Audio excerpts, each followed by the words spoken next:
everyone, I hope you're doing well. I am going to share with you today how the exhibition went. So today is Friday, the exhibition was on Wednesday, just a couple of days ago. We also had Wednesday and Thursday teacher strike, which to me is just like unbelievable, but I'm not going to go into that. So children were at home for those 2 days, and Wednesday being obviously was super busy for me. I wasn't only having an exhibition in the evening, but there were a few projects I was working, one for my own business, one for Derwent, which I can't disclose.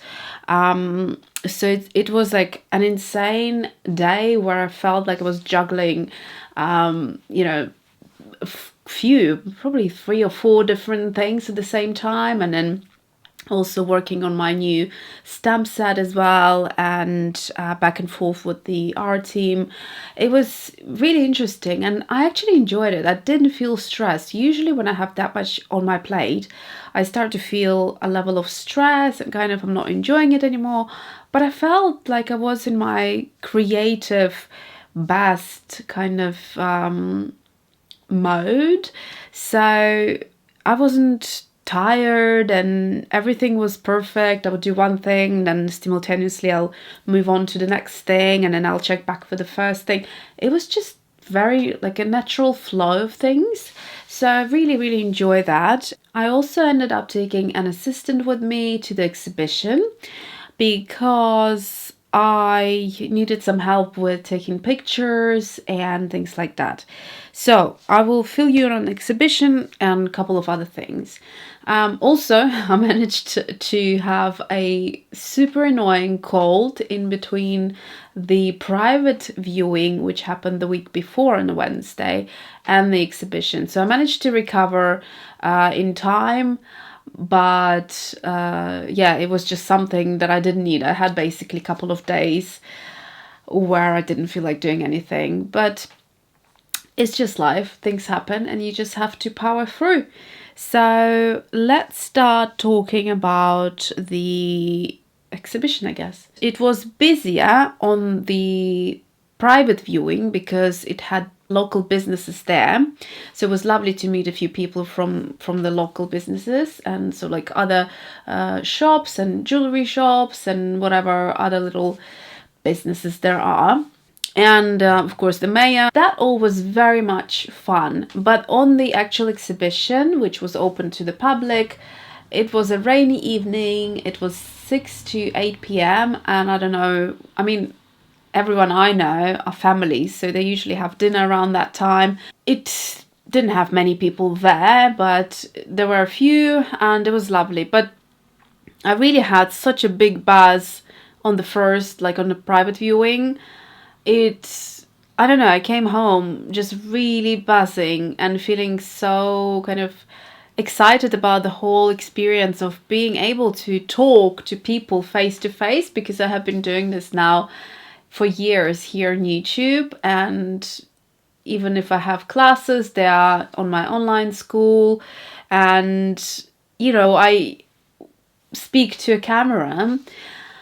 So it was nice to see people and have the face-to-face experience, especially also after 2 years of lockdowns. Pretty much things are feeling kind of more normal, or have been feeling anyway for about a year now, but just putting everything into prospect, where we came from, like from a few years ago to now, and it's lovely. It was definitely an enjoyable experience, and I wasn't sure how I would feel. I was kind of, in a way, dreading it a little bit beforehand. I was thinking I might not enjoy maybe talking too much to people about my art or whatever. I just didn't know, you just don't know sometimes what kind of person will approach you. It's not like you can just pause the video or skip it or wherever. This is like real life situation. So, but it was good.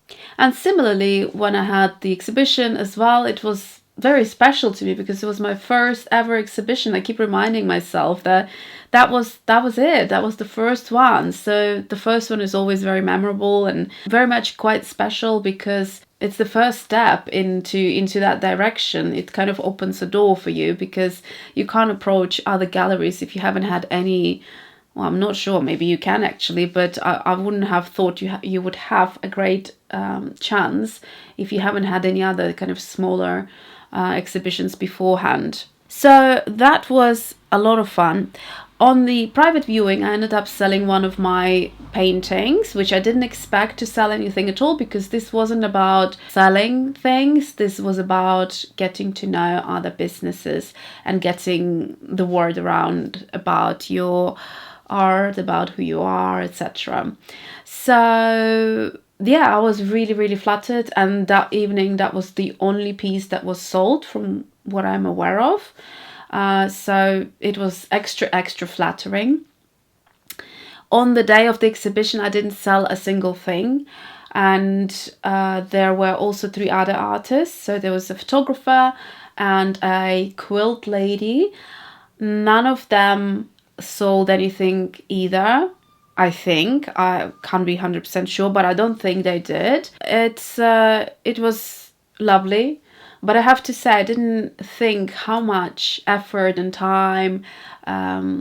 It's hard work. To do an exhibition, it's a hard work. And although the benefit was we didn't have to pay any commission to display our art there or upon sales, which is because they're not licensed gallery.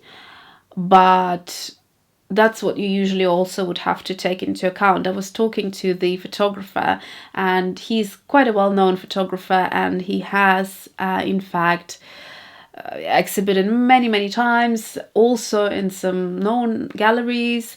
And he was sharing the process that it is quite costly to actually exhibit in a gallery. So it's not like you just go there and hang your artwork.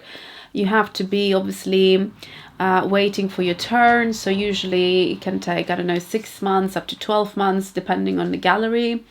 And then you have to obviously prepare your artwork. If it is something that you have to frame or present in a certain way, you have to prepare leaflets or price lists or business cards. Obviously, I'll show you a couple of things that I had to prepare as well for this exhibition. Yeah, you just need to look professional. You need to come across professional, and have everything that represents your art, your contact details and things like that. Everything has to be presented in a professional way. So. And on top of that, obviously you'll have to pay for all the frames and everything yourself. And depending how big the exhibition is, it can cost a lot of money. Even the cheapest frames, if you start hanging 5, 10, 15 pieces, that will add up really quickly. And obviously there's no guarantee that things will actually sell.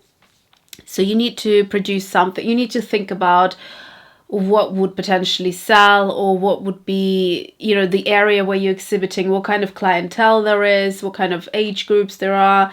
So things like, prices as well is what you need to think. You need to think about the commission that you would have to pay to display in that gallery. And for every painting that is sold, you will also have to knock off a lovely commission to the gallery. So that means you have to price it accordingly with those extra costs in mind, so that you are left with at least something there for yourself. So yeah, it's been an interesting learning curve for sure. And the day before the exhibition, there was a little hiccup, which I thought I'll share as well, because it's something that, again, it's just a learning curve. I wouldn't have known about it before. So when I sold my painting, the lady who I sold it to, she is from a jewelry shop. So she owns the jewelry shop across the road. So it really is just like a 1.5-minute walk. Not even that, actually, like a half a minute walk. It's very, very close. And so the art curator, who was one of the artists, decided to, I don't think she's done this before, the curating of the art. I mean, she's done a great job of bringing people together, although on the exhibition there was like hardly anyone came in, but she did make a poster of our artwork, and she did post it in a few local newspapers and hang out the printouts on all of the shops. So she's done a great job in that sense, but I think it was her first job. So anyway, in the sense of curating an exhibition and bringing artists together. So when I sold it, she was right there, and she said, well, I can drop it off, next week or something like that. And my understanding was that the painting had to be hung until the exhibition, and then I could take it down the day after and then obviously deliver it to my customer. And as she said that, straight away I said, no, don't worry about that. I will deliver it myself, because obviously I'm presenting my packaging and my work with the way that goes in line with my brand. So I put a lot of effort. Even when you order my Etsy stuff, pretty much every individual thing is wrapped, and it's it's done nicely. I don't just chuck in a product in an envelope and send it to you. I tend to package everything, except for if it's, so for example, if it's a single product that has been discounted, I want then individually package, if that makes sense. But if it is part of the order, then I will package it together, and depending what kind of items were purchased, I will package them accordingly as well. So I do go through a lot of effort of doing that, and obviously that being also my first painting, I did want to deliver it hand to hand to this lady who bought it, to build a relationship, and potentially if someone likes your artwork, building that relationship is very important, because they might want in the future purchase from you again. That being said, we left it at that, and then I think on the same week, later that week, I got another email to say, why don't I bring another painting to replace that painting? And so that would give me an opportunity to sell it on the day of the exhibition, rather than hanging something that has been already sold.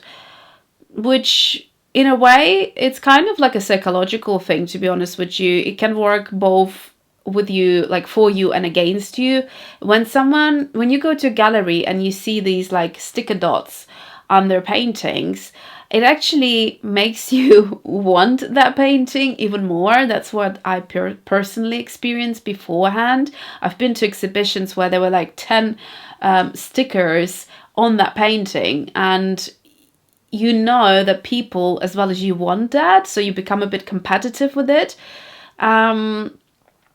So yeah, I kind of was happy with just the sticker on the exhibition, but since she suggested, I thought, okay, why not? Maybe, and I had actually the same frame, the same format, just a different painting already ready. I didn't need to prepare anything. So I thought, okay, it's not any extra work for me, so I'm just going to take it and hang it to replace. And then we didn't say anything in terms of how soon I should bring in that painting. My understanding was I just bring it on the day of the exhibition. But I was free the day before, and I was planning to do it like a day ahead rather than leaving it late. So on a Tuesday, I was going to go and deliver the frame, so take it off, hang the new one, replace it, and then take it to like home, wrap it up, present it nicely, and then deliver it on the same day. So that was my plan. And then I find out literally as I was planning to do that, so I think either Monday night, I think the email came through Monday evening, if I'm not mistaken. So the day before, on the morning when I was checking emails, going through stuff, and getting ready to leave to do what I just said, I then learned that, oh, by the way, I have delivered your painting. And I was thinking to myself, what? Why? Who asked to deliver anyone? I actually specifically said don't. So I was not happy with that at all, because that way your chance as a seller to connect with the buyer as you handing over the work, especially if it's something that you deliver yourself. So it's not something I'm popping in the post. It's something that I would have delivered personally. That chance you have to connect with the buyer is very, very significant. And a chance like that should not be taken away from you. I felt it was highly unprofessional, and I didn't expect this event to be like, super, super high-flying London type of events that I've been to many, many times before. So things are a lot more simpler. Around here, we live in the countryside and this is a small town. So yeah, the expectations are pretty low when it comes to things like that. But still, it was, especially if I didn't say anything, then maybe that would have been acceptable, even though she should have asked me beforehand. By the way, I will be in the gallery and I'm planning, or I could deliver the painting. Are you okay with that? Something like that. So I think in any case, the artist has to be made aware that their painting is going to be taken off the wall and delivered, because during that process of taking it from the wall and delivering it to the customer, there is this margin where a human error can happen and accidentally your art could be dropped or whatever, and you are not responsible for that. So then the person who's doing all of that are responsible for it. Now, you could trust someone, or you don't know who they are and they could just drop it, pick it up and think, oh, that's fine, let's just bring it over. And then the buyer receives goods, for example, that are damaged, and you're not aware of any of that process because you have been cut out of it, So these things are essential, and I didn't think that I would come across something like that. So for future reference, I will do straight up a written agreement that, or at least you don't have to have anything agreed. You have to, in the writing, you have to put down that I do not accept any of my paintings being delivered or handled or whatever. So you will do it yourself. Now, something like the experience that I had wouldn't bother everyone. So for example, if someone is a complete amateur, has never ever exhibited before, but I have ran my business now for a number of years and I take it really seriously.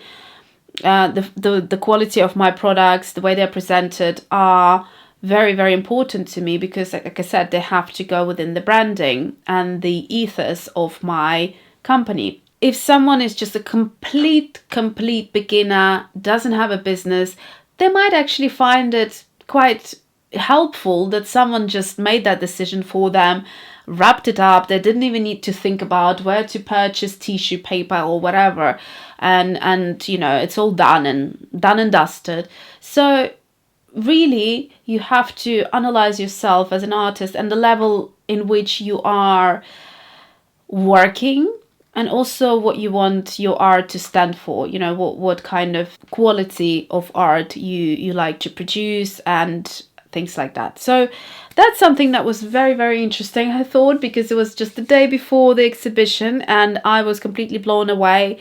I ended up complaining about it, and it was alright in the end, although I felt a sense of awkwardness on the evening of the exhibition between the art curator and myself, because I thought the least she could do, she did write up some sort of email, but I had no time that day to read anything. I thought, just out of respect, she could have just said a few words. But the lawyer who organized the whole thing, he did come over and spoke to me about it, and I said, look, I don't have any hard feelings, but I just thought, it's something that was very important to highlight, and he agreed, because that was a new experience for both of them, and I think now he will be a lot more aware of what he needs to make her aware of, or any potential other art curators that he would be working with in the future. So that was, like I said, a learning curve for all of us.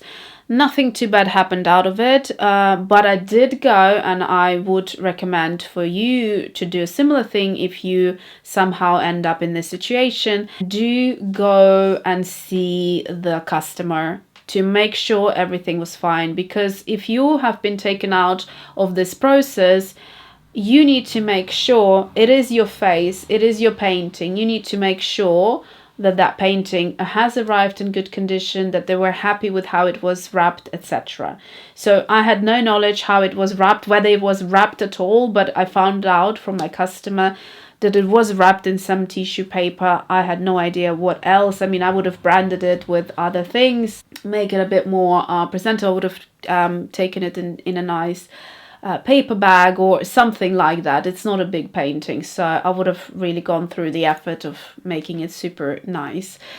Yeah, so that thing I made sure I'm not going to just ignore and, you know, have myself shut out of that situation. No, I did make sure that everything arrived in good quality. So let's move a little bit towards talking about things like I said before. So for example, a price list when you're having little booths or little stands where you're selling your products, you need to present it in a nice way. And I say it in a nice way. It was looking nice, but what happened, it started raining when we parked up, and I was silly enough to put this piece of paper face up rather than face down, and basically a few drops of the water messed it up, but otherwise it actually looks quite decent. So I put my my brand name here, and then just the prices of some of the products that I brought there. Like I said, I didn't bring everything that I have, simply because some things were out of stock and I'm just restocking them now. So yeah, there was enough. Actually, there wasn't any more space left on that little table.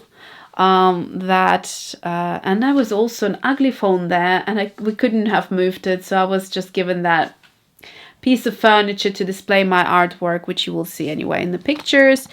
And the other thing is a business card. So I bought some of these stands on Amazon. I mean, they're really not great quality, because what I was going to do is I was going to stand up this on here, but there is no way this is holding it because the clip is too heavy and it's just like so flimsy. But it does work for something quite small like a business card. And this business card, again, something I have designed myself, and it is looking quite good in my opinion. And you can do it so easily these days. You can find companies, sorry, my nails look terrible, I haven't had any time to do manicure. So you can find companies that have already like a platform there where you can just use everything and design the way you like to design it. Why is it not focusing? Here we go. So that's the back of it. And once you pop it onto the stand, it's actually quite cute. So there we go. So that's that. The paintings, like I said, nothing sold on the day. So I'm going to put up these, the series of the 3 on my Etsy if you're interested to check them out. These are originals, and they are acrylic inks with heavy body acrylics and some acrylic paint markers. And you will see them. So at the back, they're all kind of signed, and there is a date and name for it. I decided not to sign my paintings at the front of it anymore, because sometimes people prefer different orientation, and then if it's signed, that kind of makes you obliged towards that. Otherwise, it just looks a bit weird. So that's that. The other thing is the half pen sets. They are now ready, and I think I mentioned this before, but I just was going to show you. They have been selling nicely, and they're almost selling out, so I'm putting a next batch on. I think some of them took 4 to 5 times filling up, because even though they were perfectly filled up, when I was shipping them, or kind of 2 days before I was shipping them, I realized they still needed a little bit of filling up, because they just kept like concaving, and that's to do with the pigment. So some of them dry further, so that should not be an issue when you get your sets. This is just my one. The new botanical set, the stamping set, so that's coming, fingers crossed, really tight with the dates now, but it should be coming at the end of March. And I had to really work hard to get it done, like for today, as in agree on everything and approve all the artwork that I've done. So I had to do all the approvals today because they're moving either the office or they're expanding it. I'm not sure, but they will be closed for like a week or two. And that means if I would have missed it now, it would have delayed the whole thing by 2 weeks. The other exciting thing is my parents are hopefully coming here in the beginning of April. I haven't seen them in years. Pretty much 2019 was the last time I saw them in the summer. So we're really, really excited, and my son is so looking forward to see his grandparents. And yeah, I mean, for them as well, they saw him last time when he was like 3 and he's now 7. You know, it's like half his life pretty much. So, well, more than that. Unbelievable. Yeah, so they'll see him when he's like almost 7.5. But the point is, I'm working extra hard to finish all the projects by the end of March so that I can then do like maybe pre-film some videos, just going down to 1 video per week for the month of April, to give myself time with my family. And just, you know, it's a very special time. They're coming here for a few weeks, and I will make sure that every possible minute I have, I will enjoy with them and go places and do things. So I'm kind of will be taking off work. I will be doing still little things here and there, but not in the amount that I have been doing. This month actually have been so busy, and I realized that I didn't film any favorites for February. So I might film a February and March, or just skip February altogether. Let me know, would you still want to know what my February favorites were together with the March, or shall I just focus on the March? Either way, I'm happy to do it, so you let me know in the comments. So I think this is it. It's been a lot of talking and my voice is starting to go now. So I hope you're doing well. We're also, in the midst of all of that, we are redoing the guest room where my parents are going to be staying. That was the only room that needed some decent decorating there. So we will be putting a nice botanical wallpaper and just kind of jazzing the whole thing up, giving it some character. So yeah, amongst all of that, come weekend, we then also do some home DIY stuff, which has been interesting and fun. But I am looking forward to warmth and sunshine in the garden, so I can also get out. And I managed to put some tulips in the ground, which was very, very late. But yeah, it's been a busy time. So thank you for watching. I hope you enjoyed. It's been just chatting today because I'm pretty sure I've gone over whatever time I needed to do. And next week, we'll do some art again. I promise. I have quite a few things in mind. So check out Etsy for artwork if you're interested. And I will see you next time.